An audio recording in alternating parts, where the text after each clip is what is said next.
안녕하세요. 오늘도 주님 안에서 믿음으로 꽉 찬 알곡이 되기 위해 성경 묵상의 시간을 허락하신 하나님께 감사와 영광을 올려드립니다.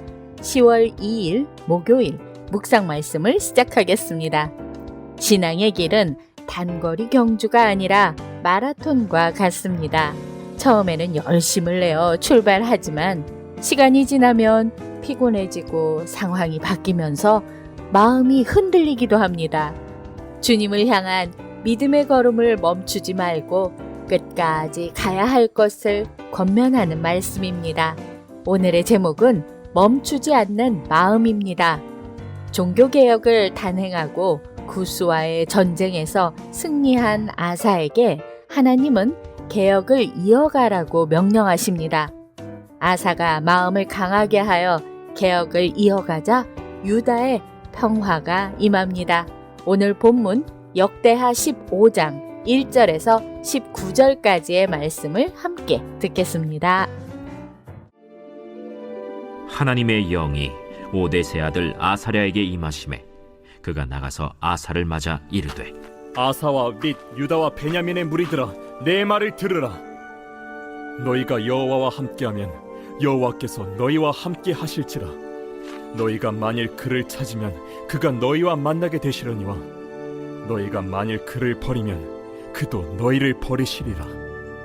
이스라엘에는 참 신이 없고 가르치는 제사장도 없고 율법도 없은 지가 오래되었으나 그들이 그 환난 때에 이스라엘 하나님 여호와께로 돌아가서 찾으매 그가 그들과 만나게 되셨나니 그때에 온 땅의 모든 주민이 크게 요란하여 사람의 출입이 평안하지 못하며 이 나라와 저 나라가 서로 치고 이 성읍이 저 성읍과 또한 그러하여 피차 상한 바 되었나니 이는 하나님이 여러 가지 고난으로 요란하게 하셨습니다. 그런즉 너희는 강하게 하라. 너희의 손이 약하지 않게 하라. 너희 행위에는 상급이 있음이라. 아사가 이 말 곧 선지자 오뎃의 예언을 듣고 마음을 강하게 하여 가증한 물건들을 유다와 베냐민 온 땅에서 없애고 또 에브라임 산지에서 빼앗은 성읍들에서도 없애고 또 여호와의 낭실 앞에 있는 여호와의 제단을 재건하고 또 유다와 베냐민의 무리를 모으고 에브라임과 므낫세와 시므온 가운데에서 나와서 저희 중에 머물러 사는 자들을 모았으니 이는 이스라엘 사람들이 아사의 하나님 여호와께서 그와 함께 하심을 보고 아사에게로 돌아오는 자가 많았습니다. 아사왕 제15년 셋째 달에 그들이 예루살렘에 모이고 그날에 노력하여 온 물건 중에서 소 700마리와 양 7,000마리로 여호와께 제사를 지내고 또 마음을 다하고 목숨을 다하여 조상들의 하나님 여호와를 찾기로 언약하고 이스라엘 하나님 여호와를 찾지 아니하는 자는 대소 남녀를 막론하고 죽이는 것이 마땅하다 하고 무리가 큰 소리로 외치며 피리와 나팔을 불어 여호와께 맹세하매 온 유다가 이 맹세를 기뻐한지라. 무리가 마음을 다하여 맹세하고 뜻을 다하여 여호와를 찾았으므로 여호와께서도 그들을 만나주시고 그들의 사방에 평안을 주셨더라.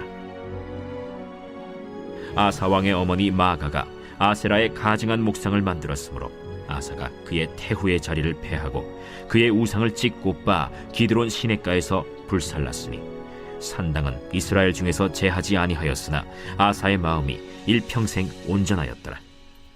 그가 또 그의 아버지가 구별한 물건과 자기가 구별한 물건 곧 은과 금과 그릇들을 하나님의 전에 드렸더니 이때부터 아사왕 제35년까지 다시는 전쟁이 없으니라. 오늘 우리에게 주시는 교훈은 무엇일까요?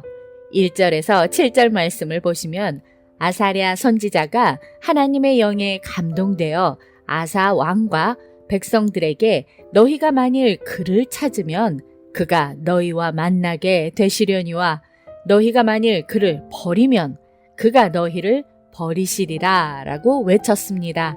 아사는 이 말씀을 듣고 용기를 얻었고 하나님의 백성이 혼란과 고난 중에도 하나님을 찾을 때 회복이 주어진다는 것을 깨달았습니다.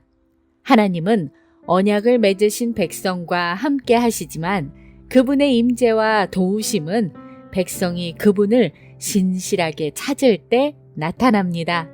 찾는다는 말은 단순히 형식적인 예배를 드린다는 것이 아니라 전심으로 하나님을 의지하고 순종하는 것을 의미합니다. 하나님의 주권적 은혜와 우리의 책임적 순종이 함께 맞물려 있음을 보여줍니다. 우리 삶 속에서 문제가 있을 때만 하나님을 찾지 말고 평안할 때도 전심으로 그분을 구합시다. 8절에서 15절 말씀을 보시면 아사는 하나님의 말씀을 듣고 행동으로 옮겼습니다. 그는 모든 우상을 제거하고 성소를 정결하게 하며 하나님의 백성과 언약을 새롭게 세웠습니다. 그리고 온 백성이 함께 모여 하나님과 언약을 맺으며 큰 기쁨으로 예배했습니다. 참된 회개는 마음에서만 그치지 않고 구체적인 삶의 변화로 나타나야 합니다. 아사의 개혁은 단순히 우상을 없애는 정치적 조치가 아니라 하나님의 언약 백성으로서의 본래의 정체성을 회복하는 행위였습니다. 우리 삶 속에서도 하나님보다 더 사랑하고 의지하는 우상들이 존재한다면 그것들을 내려놓고 주님만이 우리의 삶의 주인이심을 고백하며 주님을 향한 언약을 갱신해야 합니다. 16절에서 19절 말씀을 보시면 아사는 자신의 어머니가 우상을 만들었을 때도 그 자리를 제거하며 하나님 앞에 온전히 서려고 했습니다. 비록 그가 완벽하게 모든 산당을 없애지는 못했지만 그의 마음은 평생 동안 주님을 향해 있었습니다. 그리고 그 땅은 오랫동안 평안을 누리게 되었습니다. 신앙의 여정은 완벽함을 이루는 것이 아니라 끝까지 방향을 주님께 두는 것입니다. 아사의 개혁은 완전하지 않았지만 하나님은 그의 중심을 보셨습니다. 아사의 마음이 일평생 온전하였다는 표현은 완벽하다는 뜻이 아니라 방향이 흔들리지 않았음을 의미합니다.